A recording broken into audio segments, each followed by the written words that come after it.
오늘 본문의 말씀은 우리 예수님께서 제자들과 함께 건너편으로 강 건너편, 그러니까 저기 가버나움에서 강 건너편으로 건너가면 거라사 지방이 됩니다. 이방 땅이 되는 거죠.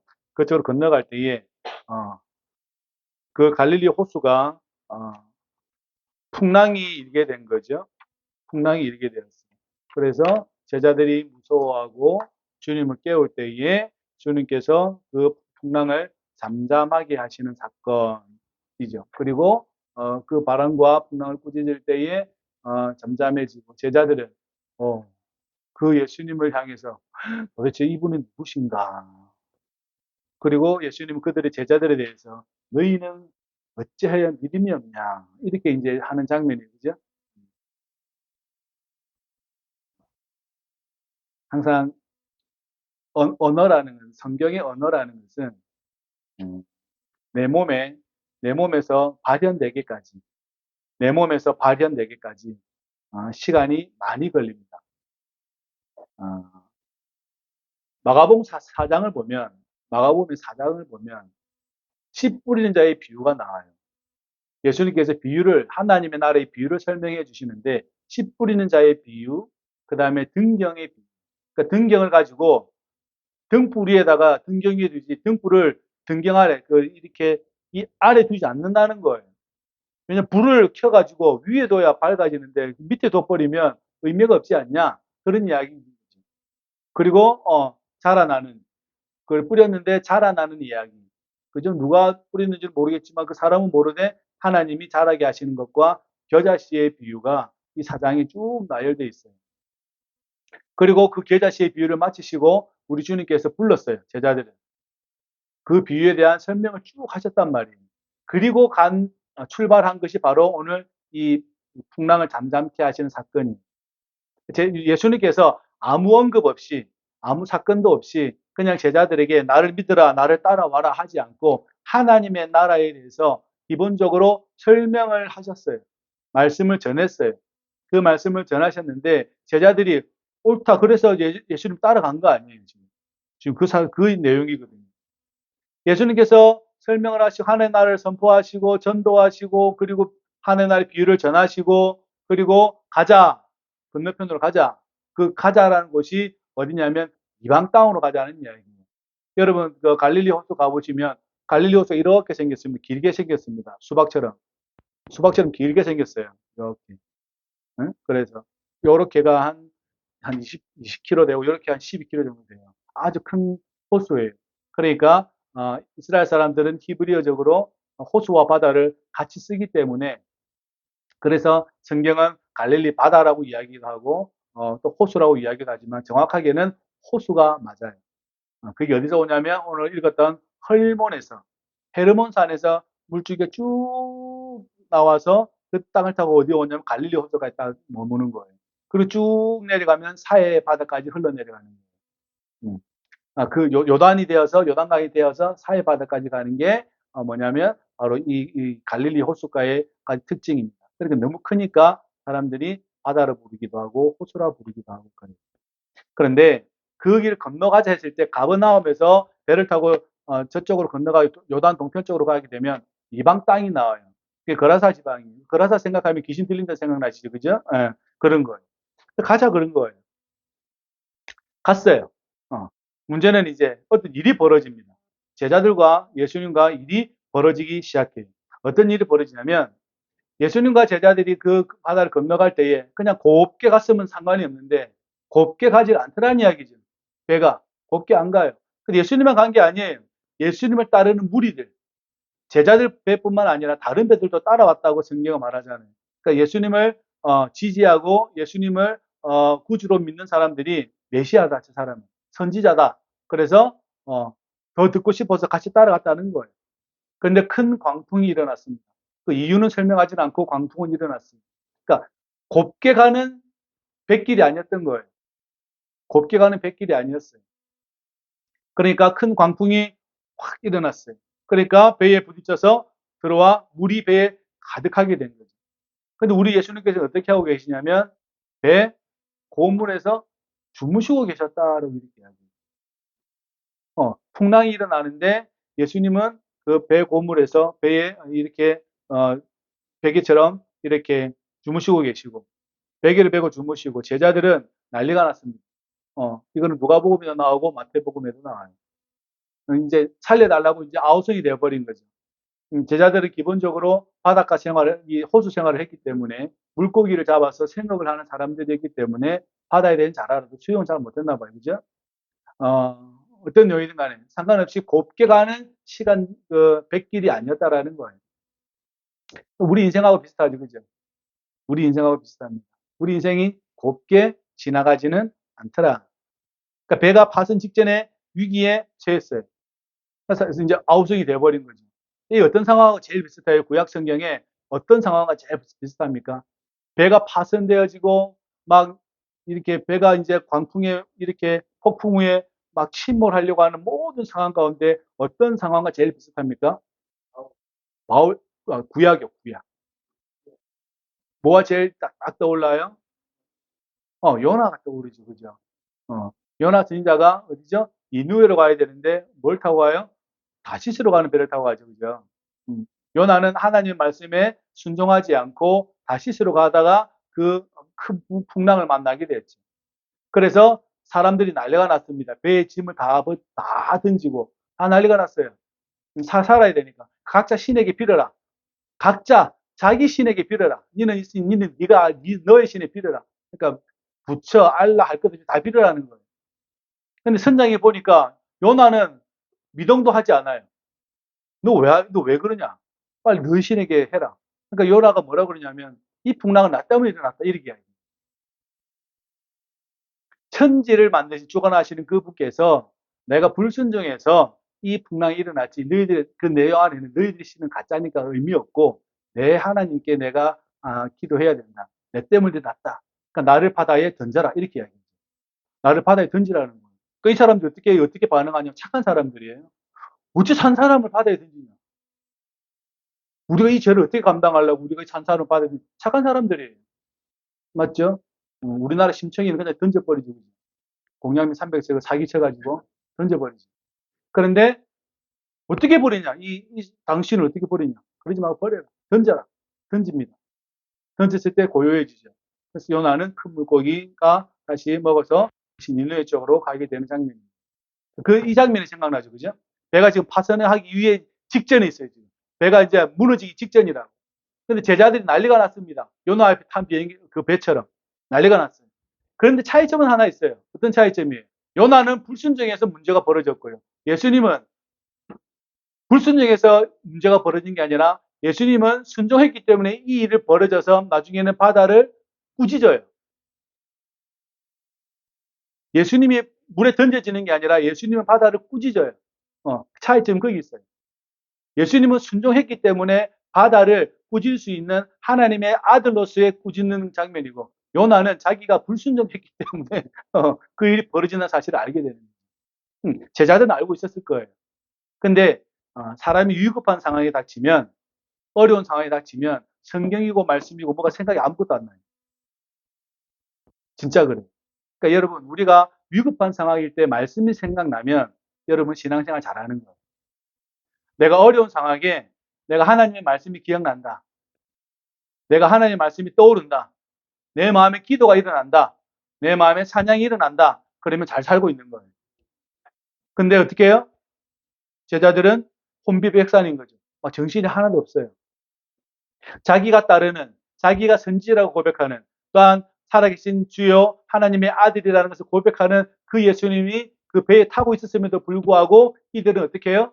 아무것도 안 떠올라요. 오직 살 수 있는 유일한 방법을 예수님께로 찾아간다라는 사실입니다. 우리 삶에 곱게 가는 길이 어디 있습니까?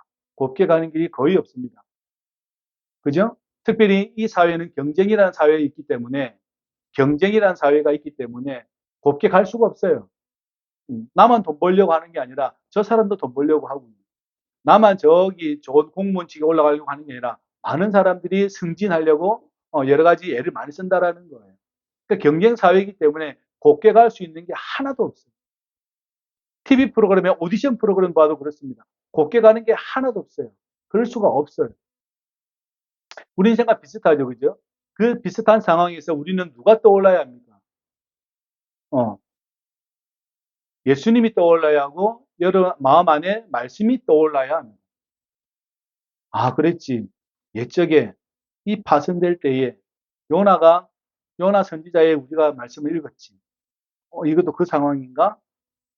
이렇게 생각을 천천히 해도 되는데 그 생각을 할 수가 없다라는 거예요.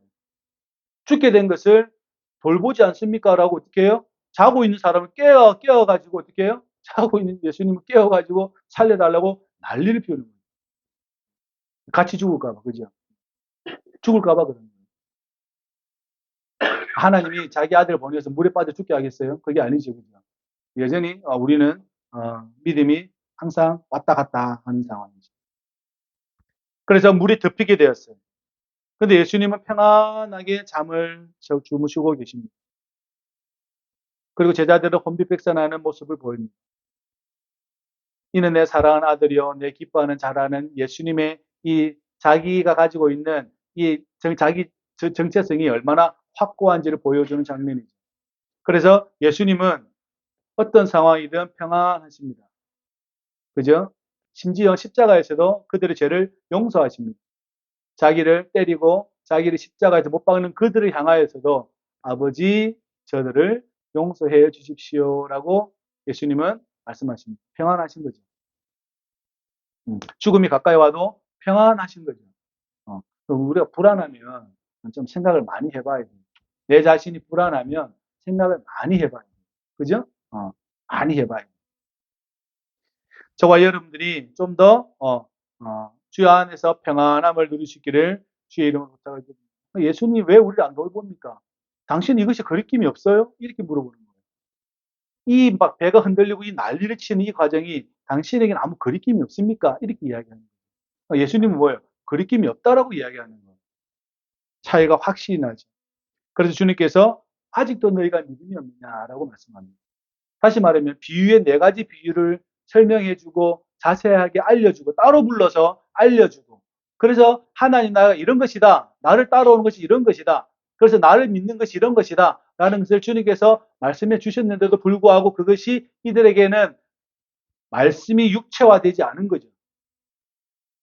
말씀이 그래서 시간이 많이 걸린다는 첫 번째 제가 말씀을 드렸던 거예요.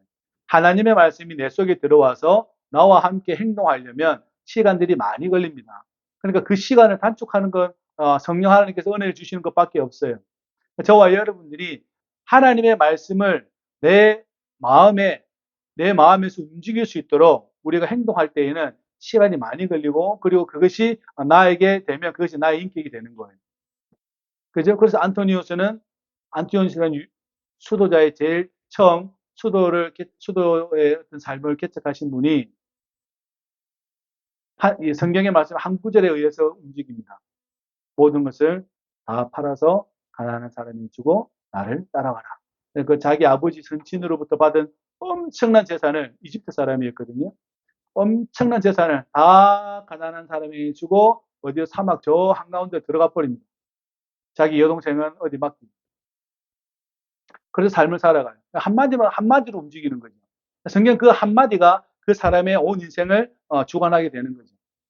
다른 것은 따지지 않아요. 아직도 저기 이집트의 저 사막 안쪽에 들어가면 저기 그 안토니우스의 그 동굴이 있어요. 언제 여러분과 제가 같이 갈 수 있는 날들이 있다면 좋겠습니다. 그의 제자가 마카리우스예요. 그게 이집트에도 아직도 있어요. 세라핌이라는 또 유명한 분이 저기 이집트 광야에. 여러분 이집트는 무슨 나라죠? 이슬람 국가예요. 이슬람 국가예요. 1억 명 중에 9천만 명 중에 1억 명 중에 1천만 명이 그리스도인이에요. 나머지가 90%가 무슬림이고 10%가 크리스천입니다. 근데 이들이 가지고 있는 놀라운 수도적 영성이 있어요.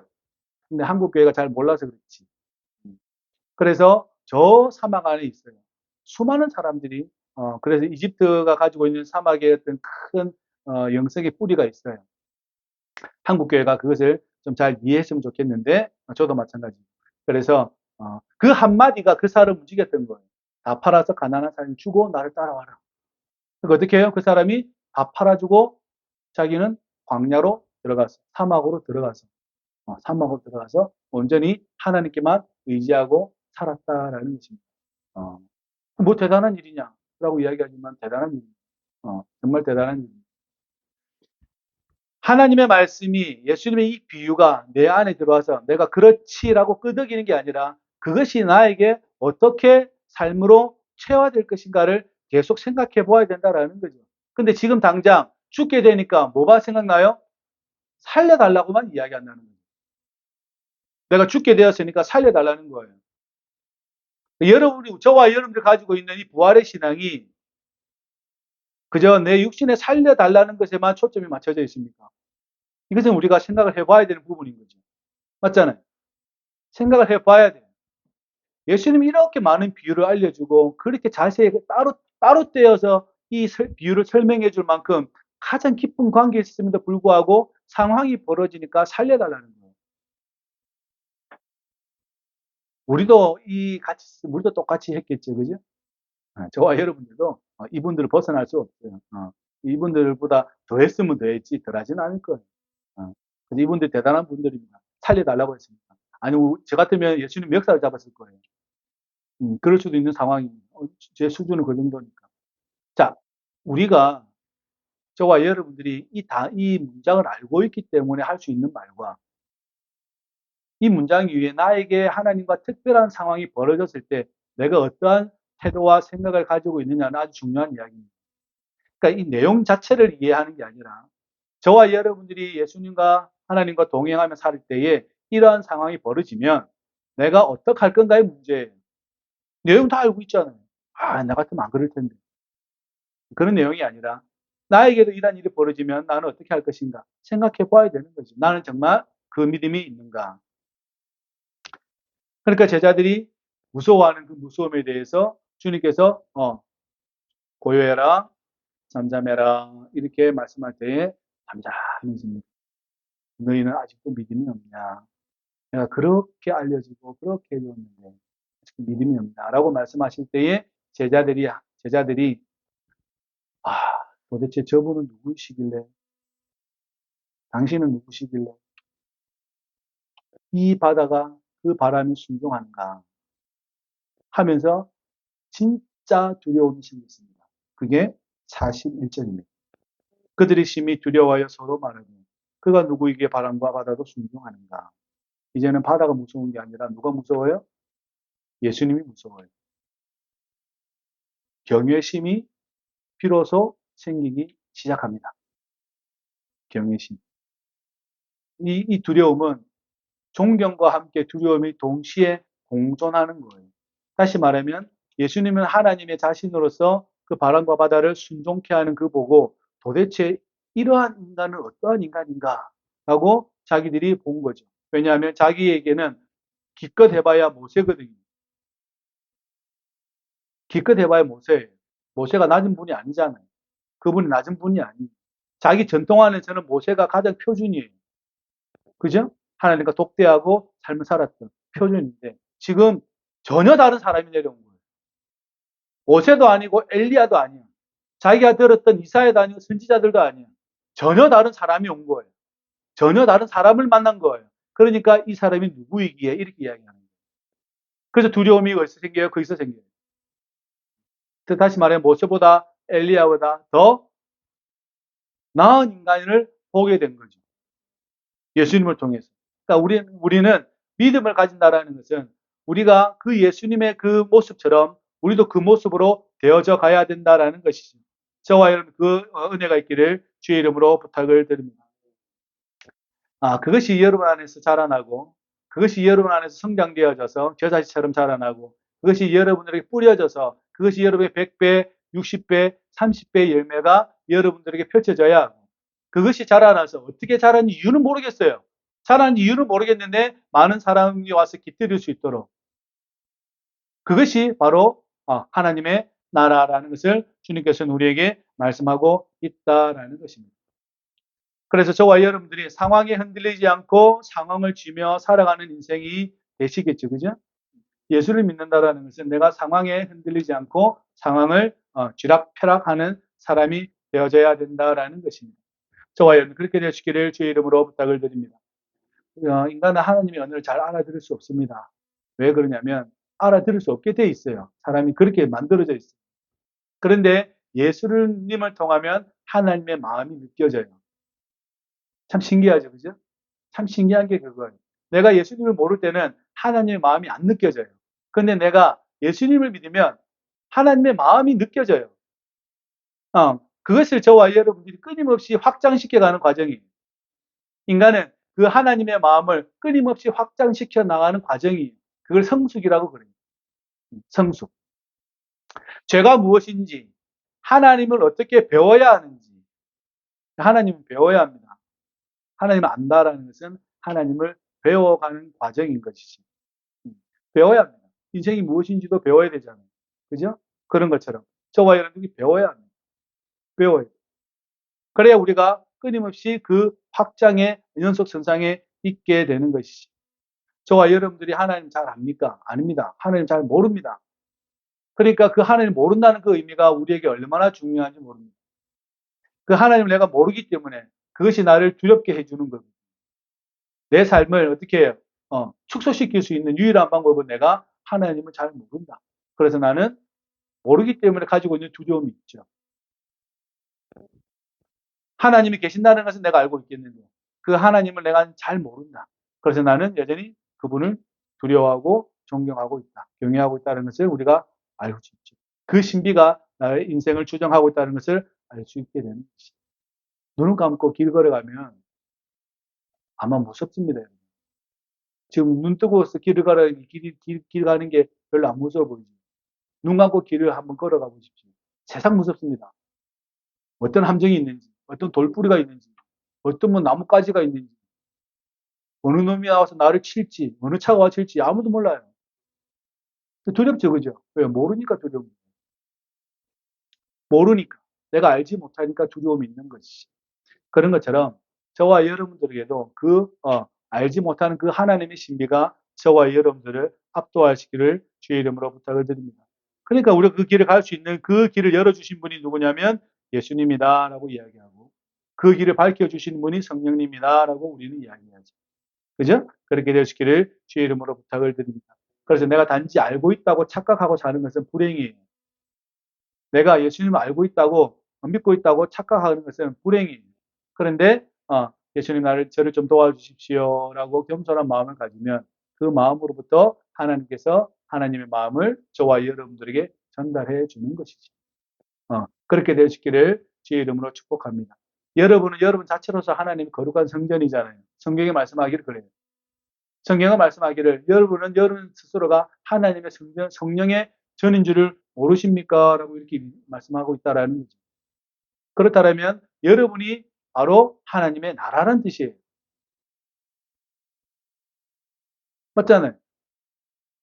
여러분의 거룩한 하나님의 성령의 전이면 여러분이 하나님의 나라라는 뜻이에요. 여러분 한 개인이. 그죠? 개인이 하나님의 나라라는 거예요. 그러면 나라라는 사람은 하나님의 나라로서, 하나님의 거룩한 성령의 전으로서 어떻게 살아야 하는가라고 우리는 생각해 봐야 된다라는 거죠. 그죠? 왜 자꾸 제가 답을 주지 않을까요? 답은 여러분이 하나님과 가져야 되는 답이기 때문에 그렇습니다. 그래서 잘 모르면 예수님 저를 좀 도와주십시오. 이렇게 기도하면 돼요. 예수님 저를 좀 도와주십시오. 라고. 그러니까 여러분이 시달리는 것이 있죠. 두려워하는 것이 있잖아요. 세상의 것들 가운데. 시달리는 것에 대해서 생각 한번 해보시고, 두려워하는 것도 한번 생각해 보시고, 자꾸 배가 흔들리고 인생 가운데 여러 가지 일들이 벌어지면 나는 무엇을 지금 보고 있는지를 한번 생각해 보셔야 합니다. 그죠? 내 상황을 흔들게 하는 상황을 볼 것인가? 아니면 예수님처럼 이 상황을 붙들고 내가 어떻게 해요? 잠잠해라, 고요해라 라고 내가 이야기할 건지를 한번 둘 중에 하나를 놓고 생각해 보셔야 되는 거예요. 우리 잘 아는 친구들은 더 중요하겠지. 뿐만 아니라 또 노년의 삶에 이르신 분들도 마찬가지겠지. 뿐만 아니라 중년에 계신 분들도 마찬가지겠지. 나의 상황을 흔드는 것에 내가 흔들릴 것인가 아니면 내가 상황을 쥐고 흔들 것인가에 대해서 한번 생각해 보셔야 돼요. 나는 예수님처럼 잠잠해라, 고요해라 라고 이야기할 수 있는 사람인가? 아니면 이렇게 막 흔들릴 사람인가? 여러분이 하나님의 전으로서, 하나님의 나라로서 어떤 것을 택해야 될 것 같습니까? 상황을 어떻게 해요? 여러분이 쥐고, 여러분이 그 상황을 쥐고 흔들어야겠지. 그죠? 여러분이 하나님의 전인데, 상황이 여러분 흔들면 하나님 나라가 흔들리는 거잖아요. 외부에 의해서. 그렇게 되면 안 될 거잖아요. 제 이야기 그 이야기. 여러분들이 그렇게 될 수 있기를 주의 이름으로 부탁을 드리고, 그러한 인생이 되기까지 열심히 그 언어가, 그 말씀이 여러분 안에서 이렇게 자꾸 돌아다니고 체화되고 여러분에게 그게 육신화되어서 그것이 여러분을 주장할 수 있기를 주의 이름으로 부탁을 드립니다. 나는 사랑이 될 수 있냐라고 질문할 때 될 수 있다라고 여러분 그 답을 가능성을 내려놓고 살아가 보십시오. 이게 얼마나 중요한지. 나는 사랑이 될 가능성이 있는가 없는가. 인간의 유일한 목표는 사랑이 되는 거잖아요. 그죠? 인생의 목표는 사랑이 되는 거예요. 사랑이. 아가페가 되는 거예요. 헬라어로 말하면 아가페가 되는 거예요. 필로나 에로스가 되는 게 아니라 아가페가 되는 게 인생의 가장 큰 목적이죠. 저와 여러분 그렇게 될 수 있기를 주의 이름으로 부탁을 드립니다. 또한 부활의 소망도 가지시기 바랍니다. 놓치지 마십시오. 그래야 여러분들이 상황이 흔들리지 않아요. 여러분이 부활의 소망이 흔들리기 시작하면 모든 상황에서 흔들리기 시작합니다.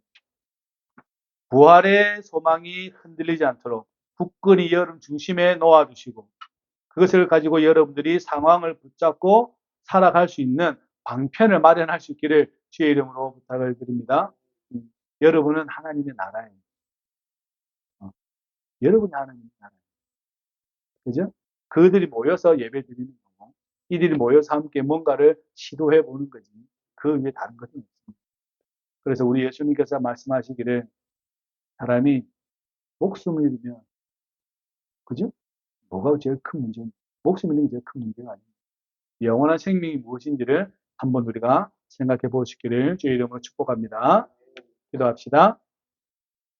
고마우신 아버지 하나님, 우리 주 예수 그리스도 안에서 우리를 구원케 하여 주시고 성령 안에서 살아갈 수 있도록 인도하여 주시니 참으로 감사를 드립니다. 하나님의 나라를 성취하기 위하여서 우리가 굳건히 주의 말씀을 붙잡고 살아가기를 원하오니 우리와 함께하여 주시고 우리 주 예수 그리스도의 십자가와 부활을 굳건히 믿으며 살아갈 수 있도록 우리를 축복하여 주옵소서. 예수님의 이름으로 기도합나이다. 아멘.